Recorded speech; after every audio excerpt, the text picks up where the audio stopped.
Welcome back, everybody. Now, plans to not only cut emissions on our roads, but also your speed too. Slow down, everyone, for the sake of the ice caps. Reports today that the government could consider cutting the speed limit on motorways from 70 miles an hour to 64 miles an hour as they look to cut emissions and the UK's dependence on oil imports. Well, the revelations coincide with new figures released today which show that electric cars accounted for a fifth of all new car sales in the UK. Now, it represents a steady rise in the proportion of electric vehicles being sold ahead of the government's deadline of 2030, which mandates that all new cars sold from that point onwards must be electric.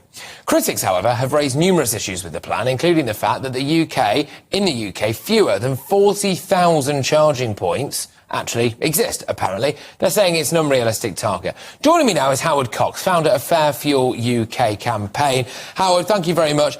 Are people being conned into buying an electric car?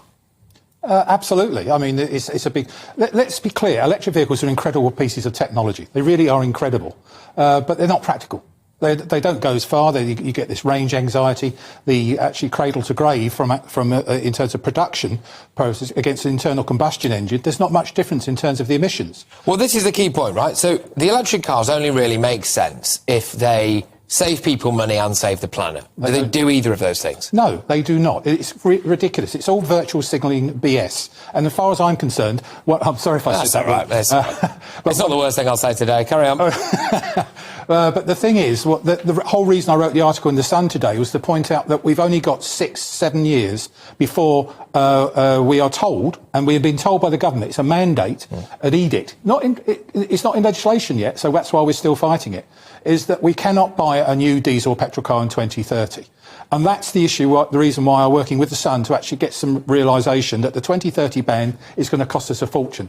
I recently commissioned the CBR report, the economic gurus, who wrote an article or produced a report which simply said that the actual benefits of the 2030 ban will cost 5 times to achieve. So is this to each driver? Or just in terms of for the nation? To the economy, but it means each driver. For every household till 2050, then the net zero target, is going to cost every household £1,000. I mean, it is shocking stuff. And also with energy costs going up, electricity costs coming up, one would have thought that actually, all right, when I go and, full disclosure, I do have a diesel, right? When I go and fill that up now, it makes my eyes water sometimes. But is that just going to be the same if I got an electric car? Well, this is the point. The actual cost of actually electricity to the charge, especially in public charging points, is huge. There's not much difference. And from your point of view, and don't be ashamed to admit you drive a diesel, they are superb cars. I don't know if it's a Euro... I like the noise it makes. The Euro 6 diesels are very clean. If we're talking diesels of 15 to 20 years ago, they were foul things. They were passing out a lot of things. But we were told to drive a diesel. Do you remember? Yes. Year 2000. And that's why I've actually headed this article that I think EVs are going to be the Betamax of the future. Yeah, but also it's how we actually get some of the components for our electric vehicles. And some of that appears to be child slave labour in Africa. Yeah, all of the rare earth metals like cobalt and lithium do come from countries that do exhibit that sort of mining. But also, China is buying up every single mine in the flipping world. Yeah. And they will have control of all the supplies of lithium and cobalt. And this is the sort of thing that is not being taken on board by the government. All this is going to do is going to cost the economy. It's going to damage the economy hard.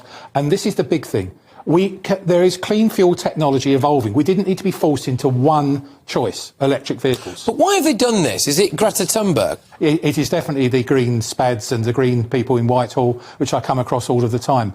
And fundamentally, we're not getting a balanced debate, except on GB News. This is the sort of thing we can talk on both sides of the argument. And that's the point.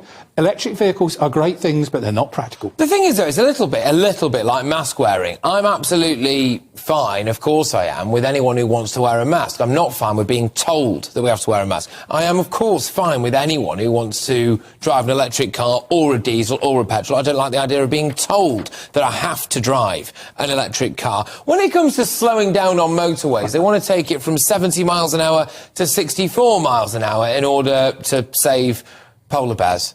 Is that realistic?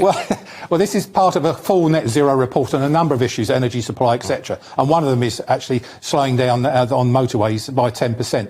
We've heard this before. It's ridiculous. It doesn't save anything. There's no proof. I'm calling for the data to show me that this will actually save Poland. Well, just on that as well, when you drive around cities now and you see things like congestion charges or you see things like cycle lanes being introduced, does that not slow traffic down, bottleneck it, and mean that there's more emissions? Absolutely right. Congestion causes more emissions, and this is the paradox of the sort of thing. Next week, I issue a poll results to show you about the ultra-low emission zone expansion that we're paying even more to the Greater London and what that means to businesses and restaurants and theatres and things like that. And I'm willing to come back on it, but it's... Please do. Okay. Absolutely. Just very quickly and very finally as well, Howard, do you get a lot of stick from eco-warriors? Yes, I do. I have death threats. I've had faeces through the letterbox.